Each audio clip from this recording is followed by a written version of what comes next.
oh, you're the pretty one. She said, what did that make me? And I never even thought, I thought, oh, this, that was even, in a sense, that's all. But that's manipulation. Who was saying that? Everybody, because I was the pretty one thing, but I think that was, she was pushed into that role then. Then it became true. Yeah, I don't know. Because I would be the pretty one, because I was the sexy one. Sexualized, yeah. Totally sexualized. Well, it was great, but I was special all my life. I was really special, you know. that's where the dissociation comes in as well, is because the nonsense of the grooming is so convincing and so wonderful and makes you feel so special and so unique and so chosen and so treasured and everything. And then the act of the abuse is just so traumatic and horrible that mishmash of your perceptions aren't reliable or trustworthy, and it doesn't go together, that somebody makes you feel so special and then hurts you so much, and so the interpretation we make is there's something wrong with us. We must have been bad. We must have deserved, or our intuition's not reliable. It's all internalized. It's like that. What was I saying earlier about you make it your own fault? Oh yeah, I was saying that about anger during the church thing time, that if you don't know that it's safe to have that anger is an appropriate response to some external happening, then you have to internalize it. So then you have to say, well, this must be my fault, there's something wrong with me. Yeah, and then you go to addiction, depression, suicide. I didn't know what anger was. I never got angry, and then all of a sudden I training, just started breaking bottles and reading my head off. Where did that come from? Smashing crockery was one of the most satisfying ways I found to express anger. Just because it's so bad. Go to a charity shop and buy up some dead person's, like, you know, not best china, and then just have a safe space, especially in the last house, because it had a yard and a garage and these sheds and everywhere. So my daughter and I, mostly me, had this safe space to smash crockery on, and then it was fine. You could sweep it up the next day and it was all safe. But such satisfaction in that. Yeah, I suppose it is incredibly naughty. Because I was terrified of breaking apart, you know. Yeah, because you'd be in big trouble. Yeah. And so, yeah, I can imagine that would be really satisfying. My mother had electric shock treatment,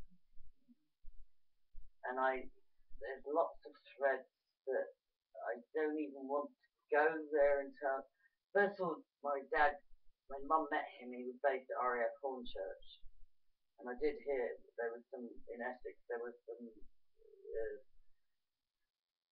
some of that stuff going on there. I think it was even on research in your because I don't know Hornchurch, but it's Essex, and I either in a video I was listening to or some of the research of yours that I was going through, it made a reference to military work in Essex. So Dad was in Hornchurch, and that's where they met. And then and what year would that have been that she got the treatment? Well, that was when we came out of the Air Force, after Corsham and Melksham, after Rudloe Manor. So he went in at 19 and stayed 25 years. So,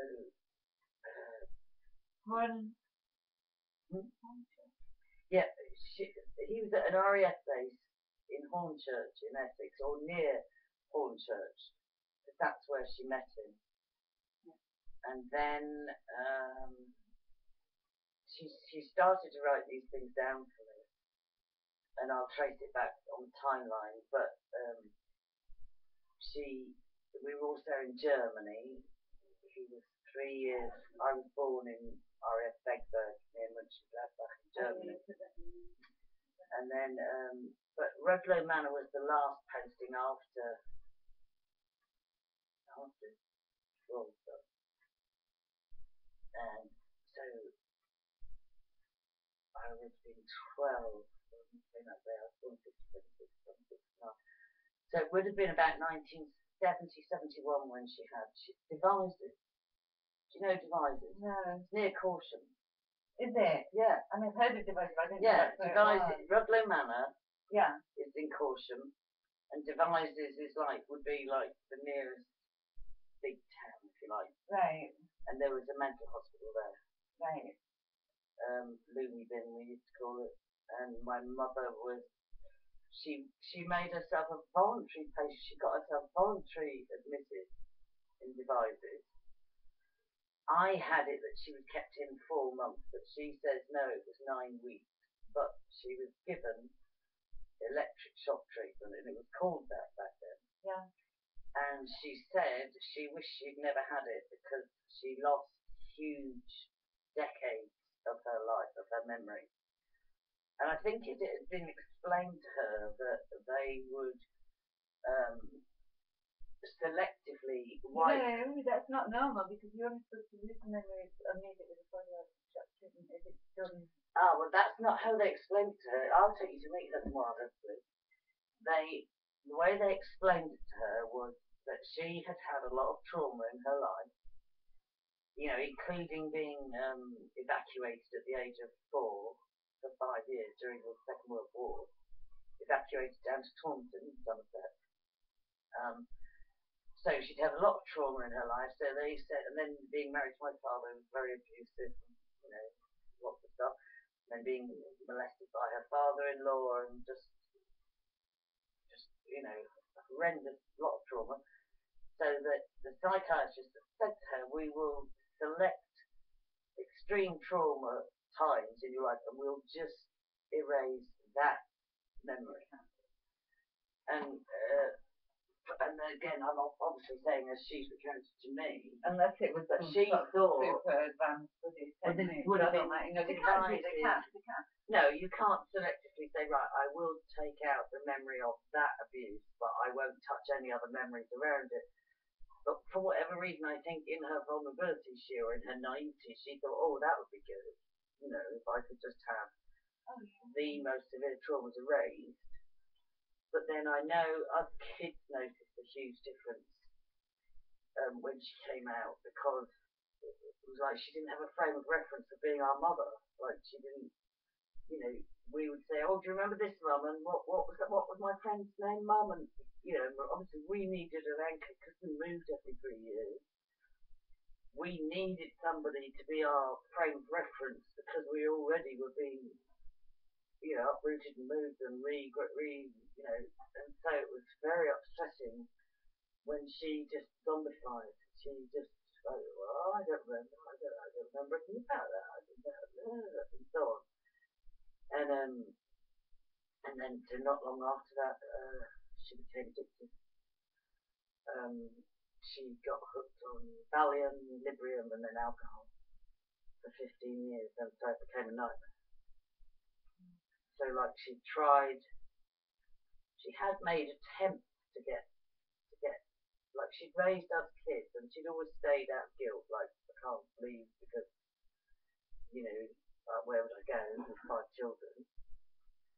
So, but she'd raised us and so she went back to work, got a job with the civil service, left my dad for 11 months, learned to drive, learned again to drive, and started to recover. But she got sucked back in, and then volunteered herself into the psychiatric unit, and then came out of there zombified. I think it was out of there then. She came out of there with a habit for Valium and Librium. And I think it took her a year or so to realise that she was totally hooked, that she would shake without them. How old were you? I was about 13. God, that's 13.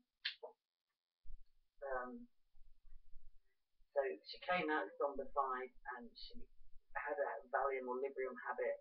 And then after about a year and a half, she realised they were addiction. She went cold turkey and got herself a strong character. She got herself off the Valium and Librium. She started to reclaim some of those lost decades that had been wiped out with electric shock treatment. But then, sadly, she then substituted with alcohol.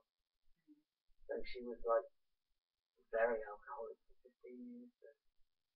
And then she got sober for 20. Okay, good. Wow. Wow. Yeah, Years that ago, was very pretty good. cool. Yeah, and then um, she relapsed about 9 years ago. On my dad's 80th birthday, she had a relapse, and she drank for 8 years, and she's just been sober And again still now. together. No, I helped her leave. I didn't engineer it. Everybody blamed me that I took mummy away from daddy when poor daddy was 87 or 86, and what a wicked thing I'd done. But it wasn't me doing it. I just helped her, and so she's she's she's still slipping and sliding a bit as much as she's still trying to have. She lives in a town in a little 2-bedroom council bungalow, and she's made it really lovely, and she's got used to living on her own and feels safe, and she's got my son for care, and she's got home help, and she's got a lovely life. But she still misses him a little bit, like the Stockholm thing. She misses the sisters that rejected her because they thought she was wicked for leaving him. So they'll accept her back, but it's on condition that she can like have Christmas dinner with dad there, or have dad come down for a visit the odd time, and be civil and so on. So it's kind of getting glossed, but still you can't take it away from her that it was brave. That after having 59 years marriage, she left after 59 years. Mm. And I've got tape recordings of my father threatening my life. It's such a chilling, bone-chilling, really threatening to kill me with no question about it if I went ahead with this plan to take his wife from him. Like it was a possession, like I was stealing a possession. And at the same time, he was still carrying on an affair and not even trying to cover it up. I mean, at the same time as he was saying he would die without my mother, there was still like 100 phone calls to his mistress, well, not 100, but maybe like, 2 hours a day of phoning his mistress, at the same time as saying that mum was the only one for him and he'd die without her. Um, no, so yeah, she does, yeah. But my mum was a little bit. She wasn't. She liked to play that she was the victim of him, and it was all him, and she was the victim. But actually, um, she was complicit. She was complicit. Like she liked the trappings. She liked. Anybody in their right senses would have known that the way he used to beat her and the way he used to, like she knew that things were not right in the way that he was parenting her. But the idea of her trying to survive on her own without the kids, or him saying to her, if you go, it's you gone, but I'm having the kids, there's no way you're taking the kids. And so, I think he just was able to reel her back in with goodies sometimes. It was like. On the charms, if you turn on the charms, yeah, but sometimes it was as cold-blooded as even now, because I've seen her do it again now. She could have had an authentic Christmas with us where it was healthy, but it wouldn't be exciting or abundant or glamorous, not because like the farm's worth $1 million or whatever, and it's all very grand. Or she could go up there where everybody pretends and ignores their intuition, but it looks like they're having a grand old Christmas. And she chose that again, sober, consciously, and then wanted to phone me and debrief about it in the evening. Like debrief herself back to feeling authentic, but she still chose the goodies. And I don't know how to word it, but she was complicit. I do think the crime of enabling or covering up is almost as serious as the perpetrator. I think my mum was Yeah, yeah, yeah, yeah. It's got It's a no lot good of saying that, stuff that comes from an intuition and then I find the evidence of intuition. That's which my is amazing, which is amazing. yeah. I didn't know. I can't believe. So my dad was in, and the other suspicious thing was dad. His job often was being head of the kitchen in military hospitals, and it used to be a family joke. Not a family joke, but just a family legend that I spent more time in hospital up to the age of 5 than I did at home. And I used to just buy it and take it on board as like, oh, I must have been really important. I'm really precious. And, oh, I was such a sickly child. Isn't it great? I was so well looked after. And then it was only recently, about 6 months ago, I thought, wait a minute. Dad was the head of the kitchen there. Frau Maston, family friend, she was working there. I wonder if that was not as loving as it appeared to me at first sight. Like, so I thought, gosh, it wouldn't take much. So my mum had 8 pregnancies in 9 years and was not maternal and tried to abort us with, gin and hot baths and tablets from the chemist and was even considering coat hangers and God knows what. Like she, after the first child and realising what my father was really like in the flesh to be married to, and that he was not going to help her with the children or anything to do with at home, and he was not going to be at home. She was just supposed to be at home and raise children, and he was like a bachelor. And so I think certainly she had one thing very strange with my sister older than me. She thought they switched the baby. She gave birth to Fiona in Germany. They took Fiona away to clean her up. Yeah. When they brought her back, Mum swears it was a different baby. Now this hasn't borne out because Fiona actually looks like my dad and looks like a lot of. There is a family resemblance, but Fiona grew. You look like your dad. She looks like your mum. I don't know, but she said it doesn't. It doesn't carry that she was totally just a switched baby. Yeah. Because she looks like my cousin's. Right. Yeah, probably more on my dad's side, but my mum. I mean, it would be beyond that your dad switched it. Only that it would just be too weird that no, that is a possibility because the family resemblance is definitely on the paternal side. I hadn't thought of that side of things. But I was just thinking in terms of my mum's trauma. She rejected Fiona from birth because she absolutely was convinced that the baby that was given back to her half an hour later was not the baby she had handed over to be taken away, to be cleaned up or whatever. And she was convinced that even you don't get weird stuff. You can get psychosis, but it don't come in that way. No, because even post-traumatic stress, not even postnatal depression doesn't kick in until about day 3 or 5. I mean, certainly you can get postnatal psychosis. She gave birth. Dad was disappointed again. It was another daughter. She handed the baby over to me, and this was the hospital Dad worked in. He was the head of the kitchen, and he always had contacts with higher up militaries because he was brilliant with horses and dogs. He used to train gun dogs for shooting. The owner of Marks and Spencer's adored him, always wanted Dad to train his gun dogs, gave Dad a hugely expensive gun in exchange for Dad's prize puppy out of the litter. Like Dad knew how to play. Oh no, this one's not for sale.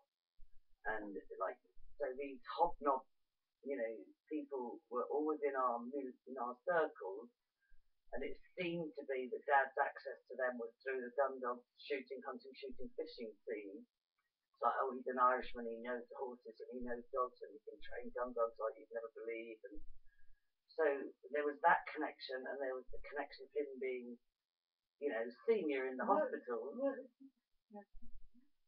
Nicholas Power. Because my grandma's dad in part is horses and serving military in the First World War.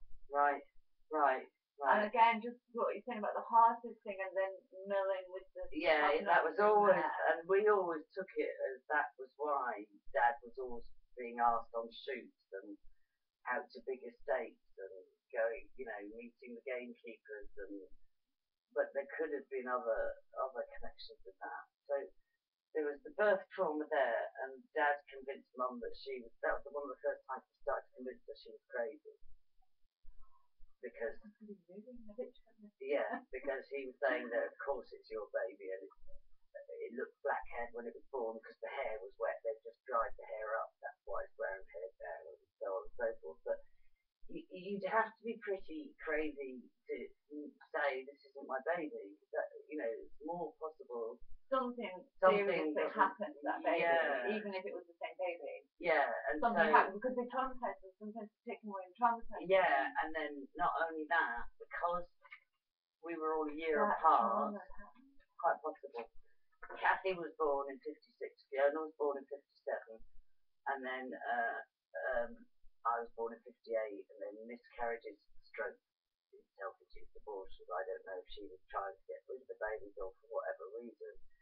But also because Cathi was only a year old, and then Fiona somehow, Mum rejected her from birth spontaneously because of this mix-up, and so I don't think she breastfed her for as long as she breastfed Cathi and I, and so she would be looking after Cathi, and then she had me 11 months later.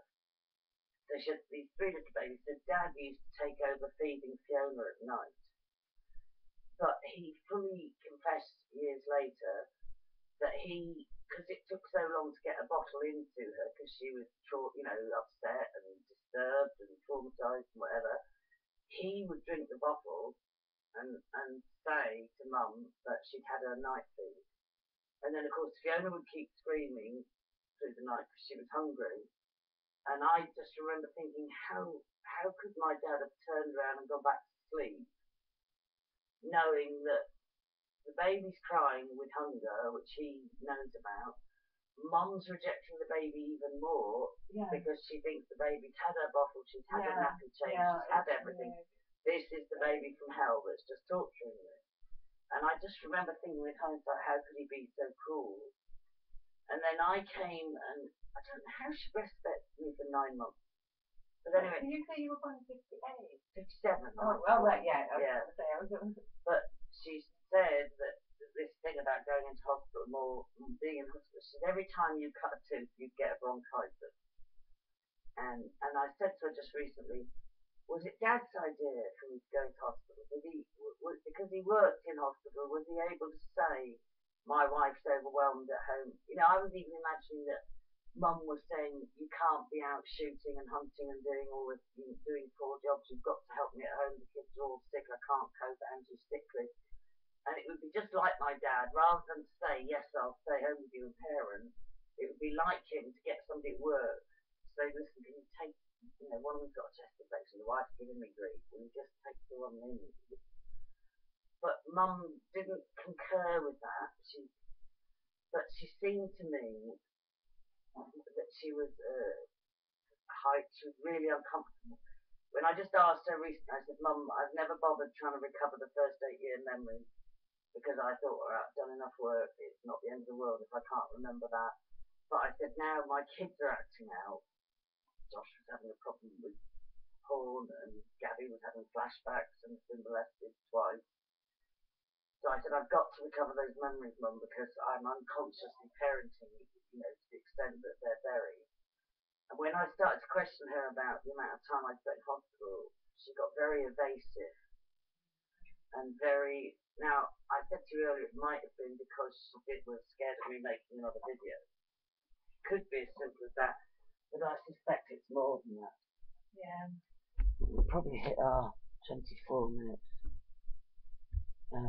Well, that's good, it lasted that time.